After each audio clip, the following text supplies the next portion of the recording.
Ben, la leçon que je vais vous présenter aujourd'hui aussi, c'est une leçon un petit peu exceptionnelle. C'est vrai que c'est une activité de l'écrit, c'est-à-dire c'est une leçon d'écrire, c'est-à-dire une leçon de la production écrite, mais on va voir cette leçon de la production écrite d'une façon un petit peu originale. C'est-à-dire on va essayer de découvrir, bien sûr, comment écrire un texte. De quel genre de texte? Ben, c'est ça, bien sûr, la surprise, et je vais vous inviter, bien sûr, à la découvrir. Vous avez ici, bien sûr, la présentation, faire la description d'un objet et l'intégrer dans le récit. C'est la séquence. L'activité, c'est écrire, faire la description d'un objet et l'intégrer dans un récit. Oui, c'est vrai, c'est la séquence numéro 6, c'est la dernière séquence du programme avant d'entamer, bien sûr, la semaine du soutien, évaluation et de la remédiation.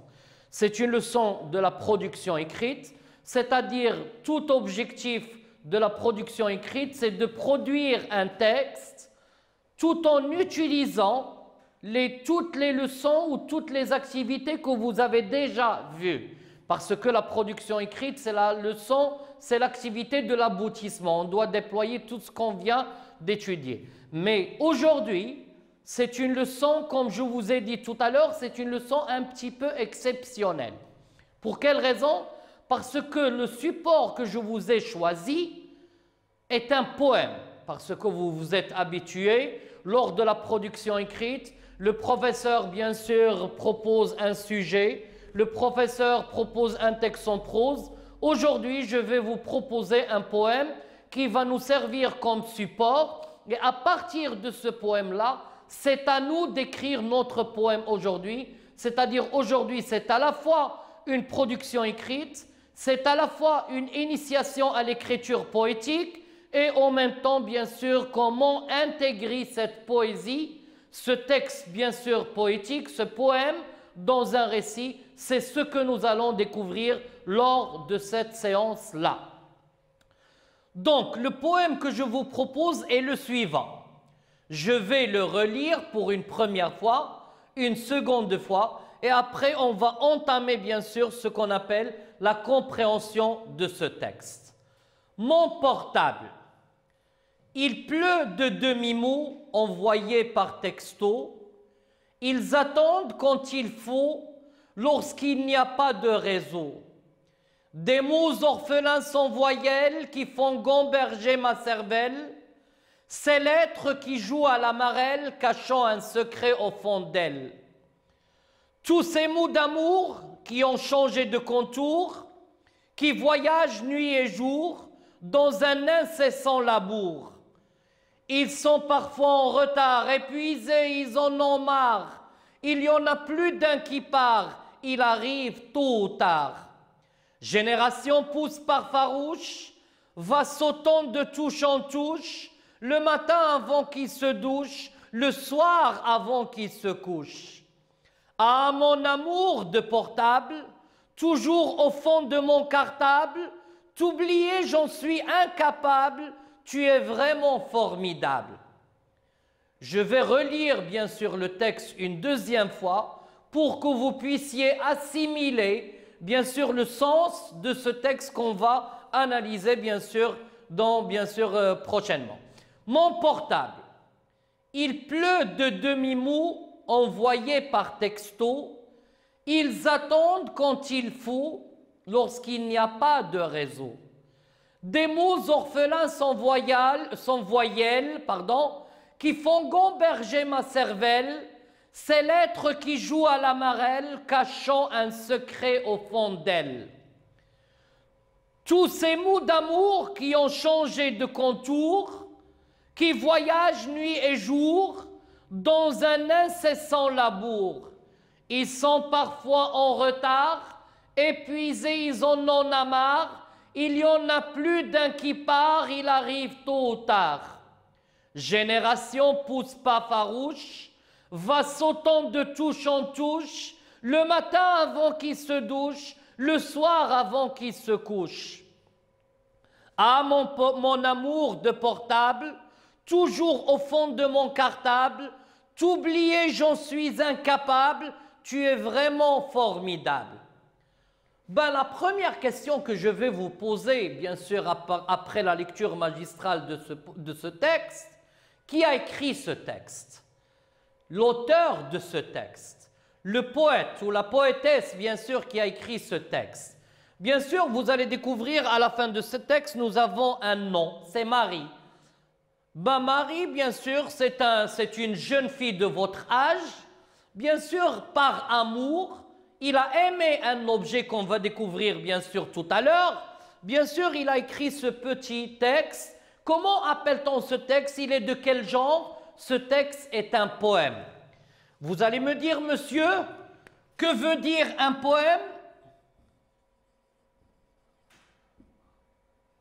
Je vais vous dire que le poème est un texte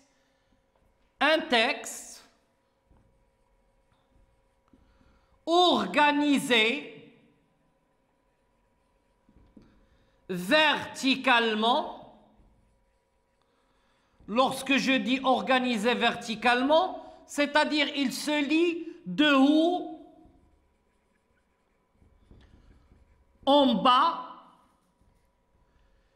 il obéit à une certaine sonorité et un certain rythme. C'est-à-dire, le poème se lit de haut en bas, de haut en bas. Bien sûr, pour lire un poème, il faut respecter certaines règles qu'on appelle les éléments de la versification. Et lorsque vous respectez ces règles-là, automatiquement, il y a ce qu'on appelle une sonorité et il y a un rythme dans la lecture poétique. Donc, bien sûr, la suivante question, c'est de la poésie, hein, c'est un genre littéraire.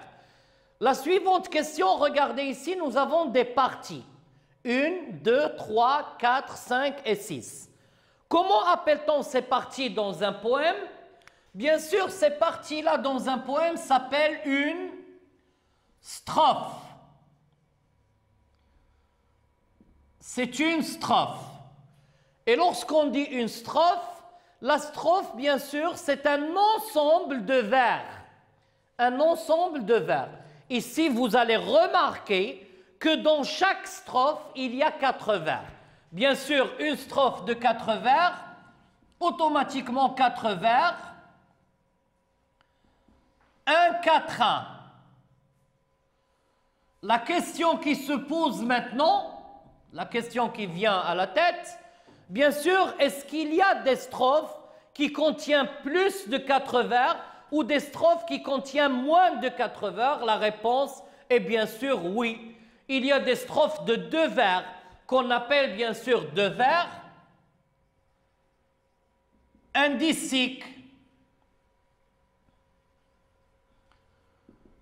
3 vers, intercés. Et je vais mettre les 3 points de suspension parce qu'il y a une strophe de 5 vers qui s'appelle un quintile, un sixième pour 6, un septième pour 7, un huitième pour 8, ainsi de suite.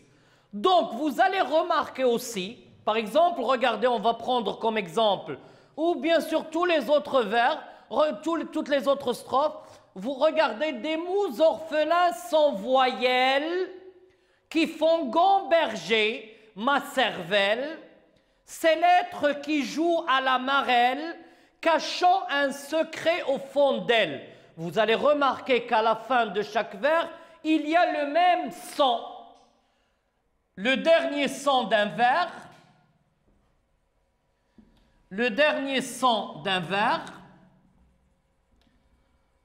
est appelé une rime. Vous voyez maintenant que nous avons bien sûr 4 vers et nous avons la même rime. Regardez, A, A, A, A, A. bien sûr, ici, bien sûr, c'est une rime plate. Bien sûr, c'est une rime, bien sûr, nous avons ici, regardez, bien sûr, on peut distinguer, regardez, le A, B, B. On a le A, B, B, A. On a donc le A, A, B, B, le A, B, B, A, ou le A, B, A, B. Donc ici, c'est une rime plate, ici, c'est une rime embrassée, ici, c'est une rime croisée. Donc, bien sûr, la rime, c'est le dernier son d'un vers. Donc, regardez, voilà tout ce qui concerne, parce qu'il y a plusieurs éléments à citer si on veut parler de ce qu'on appelle, bien sûr, les éléments de la versification. Les éléments de la versification, c'est-à-dire les règles à respecter lorsqu'on veut écrire, bien sûr, de la poésie ou lorsqu'on veut étudier et comprendre, bien sûr, un poème. Donc, ce texte est un poème. La suivante question que je vais vous poser, de quoi parle Marie dans son poème? De quoi parle-t-elle? Elle parle, comme vous le voyez, bien sûr, à partir du titre, elle parle, bien sûr, de son portable, c'est-à-dire de son téléphone portable. Et bien sûr, on est dans le cadre de la description d'un objet, automatiquement, bien sûr, comme vous l'avez vu dans l'activité de l'oral, on a parlé des instruments de musique. Et les instruments de musique sont bien sûr des objets. Maintenant, dans la leçon de la production écrite, on va parler bien sûr d'un téléphone portable et je profite de l'occasion pour vous dire que maintenant, vous utilisez aisément les téléphones portables, les ordinateurs, les tablettes. Puis pour quelle raison? Parce qu'on est là à faire l'enseignement à distance et vous utilisez bien sûr ces objets-là à la perfection. Donc regardez, elle parle de son téléphone portable. Donc qu'est-ce qu'elle fait Marie dans ce texte? Que fait-elle? Elle nous décrit son téléphone portable. Elle nous parle des sentiments qu'elle éprouve, bien sûr, envers son téléphone portable. Il nous parle de il le caractérise, il nous donne des informations. Si je vous pose, bien sûr, une question et je vous demande, est-ce que Marie aime son téléphone portable? Quelle serait votre réponse? Bien sûr, votre réponse sera oui. Vous allez me dire, monsieur, comment? Et je vais vous poser bien sûr une autre question. Vous allez me dire, justifiez. Je vais vous demander de justifier votre réponse.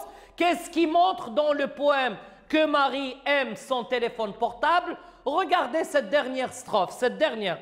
Ah, mon amour de portable. C'est-à-dire, ce vers-là montre que Marie, bien sûr, exprime avec cette interjection A un sentiment d'amour pour son portable. Ah, mon amour de portable, toujours au fond de mon cartable. C'est-à-dire, elle ne se sépare jamais avec son portable. T'oublier, j'en suis incapable. Ce qui montre qu'elle est trop attachée à son téléphone portable. Tu es vraiment formidable. Et regardez ici, il y a une expression d'un sentiment, bien sûr avec intensité. Tu es formidable. Et lorsqu'il a ajouté vraiment, c'est pour bien sûr augmenter le sens de cette appréciation, de ce jugement favorable, valorisant. Et lorsqu'on utilise bien sûr ces expressions-là, les adjectifs, les adverbes, les appréciations, les jugements, les comparaisons, nous avons déjà parlé qu'on est en train de décrire. Marie décrit son portable tout en exprimant ses sentiments envers bien sûr son objet préféré. Donc, vous voyez, Marie, c'est une jeune fille de votre âge qui a écrit bien sûr un poème sur son objet préféré, où il le décrit, où il exprime ses sentiments. Maintenant, c'est à notre tour de voir, est-ce qu'on est capable, nous aussi, d'écrire, bien sûr, un poème semblable à celui-là? Ben, la question pour certains élèves, monsieur, tout à l'heure, tu as parlé des éléments de la versification. Monsieur, tu nous as dit que pour écrire, bien sûr, de la poésie, il faut respecter les règles de la versification, c'est-à-dire le nombre de vers à utiliser dans les strophes, et la rime, bien sûr, utiliser, bien sûr, des phrases bien faites. Ben, je vais vous dire qu'on va essayer d'écrire de la poésie d'une manière libre. C'est-à-dire, on va essayer d'écrire des phrases, on va essayer bien sûr de trouver les mots correspondant à l'objet qu'on va décrire, et bien sûr, on va essayer de relier. Donc, le jeu qu'on va faire aujourd'hui, ou la manière dont on va procéder pour écrire ce poème, s'appelle la tempête mentale, le brainstorming. La tempête mentale, c'est-à-dire on va choisir un objet, et je vais vous demander qu'est-ce que cet objet vous inspire. Vous allez me dire, monsieur, de quel objet on va parler? Tout à l'heure, Marie a parlé dans le texte de son portable, et puisqu'on est en train de parler, bien sûr, de ce qu'on appelle l'enseignement à distance, pendant lequel ou durant lequel on utilise la technologie moderne, les téléphones portables, les tablettes et les ordinateurs, je vais choisir de parler, bien sûr, de l'ordinateur. Mon ordinateur. Vous avez des téléphones portables, vous avez bien sûr des ordinateurs, vous avez des tablettes, vous avez un bureau, un vélo, un ballon, des jouets à la maison, vous avez plein d'objets. Et ce que nous allons faire maintenant, c'est-à-dire la tempête mentale ou le brainstorming, va nous permettre aussi bien sûr de parler de n'importe quel objet. Donc suivez attentivement et on va découvrir comment on pourrait s'en servir pour atteindre l'objectif, c'est-à-dire écrire un poème. Regardez, on va mettre le mot ordinateur au milieu et je vais vous demander qu'est-ce que ce mot-là vous inspire. En entendant bien sûr le mot ordinateur, à quoi vous allez penser? On pense, l'ordinateur est un amour actuellement. On ne peut pas vivre sans ordinateur. L'ordinateur, ce sont des amis, ce sont de nouvelles relations amicales, ce sont de nouvelles amitiés qui se nouent. L'ordinateur, c'est un compagnon. C'est-à-dire, on utilise l'ordinateur à la maison, on utilise l'ordinateur dans notre travail, on utilise l'ordinateur partout. L'ordinateur, c'est se faire prendre des photos. L'ordinateur, c'est emmagasiner. L'ordinateur, c'est garder, bien sûr, ces photos. Lorsqu'on dit des photos, on dit des souvenirs. L'ordinateur sert à écrire nos pensées, nos sentiments, à écrire des textes. L'ordinateur, c'est enregistrer. L'ordinateur, c'est se divertir, se distraire. Jouer, pourquoi pas. L'ordinateur, c'est s'informer, c'est-à-dire avoir les informations nécessaires. L'ordinateur, c'est les connaissances, c'est-à-dire découvrir de nouvelles informations, découvrir de nouvelles connaissances. Vous voyez, vous pouvez trouver, ce n'est qu'un exemple ici, c'est-à-dire un exemple de mots qu'on pourrait trouver, mais vous pouvez trouver bien sûr d'autres mots qui concernent l'ordinateur. Si vous choisissez bien sûr l'ordinateur, vous pouvez choisir le vélo, vous pouvez choisir la poupée pour les filles, vous pouvez choisir bien sûr un ballon ou un bureau, vous pouvez choisir tout ce que vous voulez. Vous mettez le mot au milieu, vous cherchez les mots que vous inspirent ce mot-là, vous les mettez bien sûr de cette manière-là. C'est ce qu'on appelle la tempête mentale, le brainstorming. Donc, maintenant, après ce jeu-là, qu'est-ce qu'on va faire? On va essayer de construire ce qu'on appelle des phrases. Par exemple, on va dire « mon portable », mon ordinateur plutôt, tu es mon amour, ou tu es mon monde.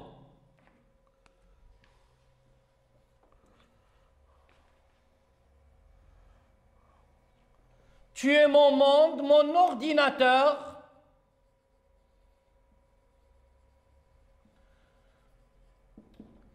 Tu es mon univers.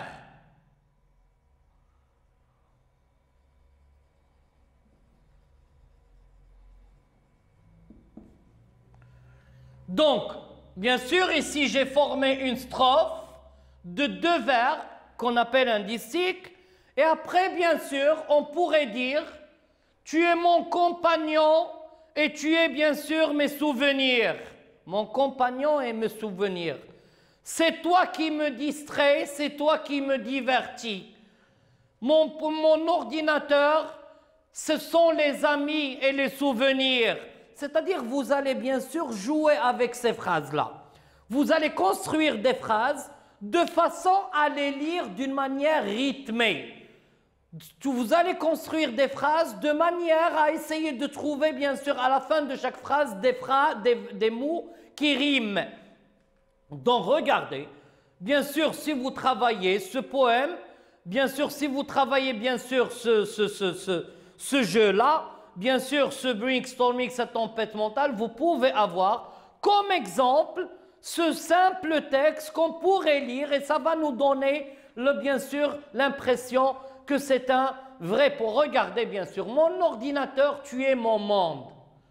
Tu es mon univers. C'est-à-dire celui qui a écrit ce texte sur l'ordinateur, il nous donne l'impression qu'il est en train de parler à l'ordinateur. Tu es mon monde, tu es mon univers, mon compagnon et ma richesse. C'est-à-dire l'ordinateur, oui c'est vrai, aujourd'hui, il constitue bien sûr ces éléments-là. C'est tout notre monde, c'est un compagnon à qui bien sûr on ne pourrait pas se séparer. C'est une richesse, c'est-à-dire je peux trouver sur mon ordinateur tout ce que je voulais. C'est toi qui m'informe, avoir des informations, c'est toi qui me divertis et me cultive, la culture. Mon ordinateur, mes souvenirs, mon monde et mon trésor. Tu as changé ma vie, tu me l'as facilité. Grâce à toi, tu t'es devenu accessible. Grâce à toi, j'ai connu de vraies amitiés. Mon ordinateur, tu es mon amour. Mon ordinateur, tu es mon bonheur.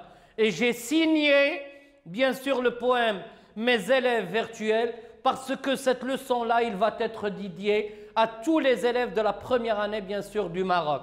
Je vais relire le poème, suivez. Mon ordinateur, tu es mon monde, tu es mon univers. Mon compagnon et ma richesse, c'est toi qui m'informe, c'est toi qui me divertis, me cultive. Mon ordinateur, mes souvenirs, mon monde et mes trésors. Tu as changé ma vie, tu me l'as facilité. Grâce à toi, tout est devenu accessible. Grâce à toi, j'ai connu de vraies amitiés. Mon ordinateur, tu es mon amour. Mon ordinateur, tu es mon bonheur. Donc, voilà l'objectif, il a atteint jusqu'à maintenant. C'est-à-dire, on est arrivé à produire un petit poème. Un poème, bien sûr, écrit avec de la poésie libre, mais lorsque vous le lisez, ça va donner, bien sûr, cette sonorité et ce rythme. Maintenant, comment introduire ce poème dans un récit? Est-ce qu'on peut introduire ce poème descriptif dans un récit? La réponse est bien sûr oui. C'est-à-dire, on ne peut pas dire non. Alors, faites le sujet suivant. Raconte les circonstances où tu as reçu cet ordinateur que tu as beaucoup aimé. C'est-à-dire, l'ordinateur sur lequel tu as écrit ce poème descriptif, dis-nous en quelle occasion tu l'as reçu. Qui t'a bien sûr donné, qui t'a offert cet ordinateur. Par exemple, tu peux commencer ton texte. C'était mon dernier anniversaire où mon père m'a offert un ordinateur et vous allez continuer votre texte. Et à partir de cette première phrase, on aura l'impression que tu vas nous raconter un texte dans lequel tu vas nous parler de cet ordinateur qui t'a plu, un ordinateur qui est devenu, bien sûr, un élément indispensable dans ta vie. Donc voilà, vous pouvez faire cet exercice à la fin de, bien sûr, de cette séance. Regarder une deuxième fois, une troisième fois cette leçon et vous allez apprendre à écrire de la poésie. Merci et à la prochaine séance, Inch'Allah.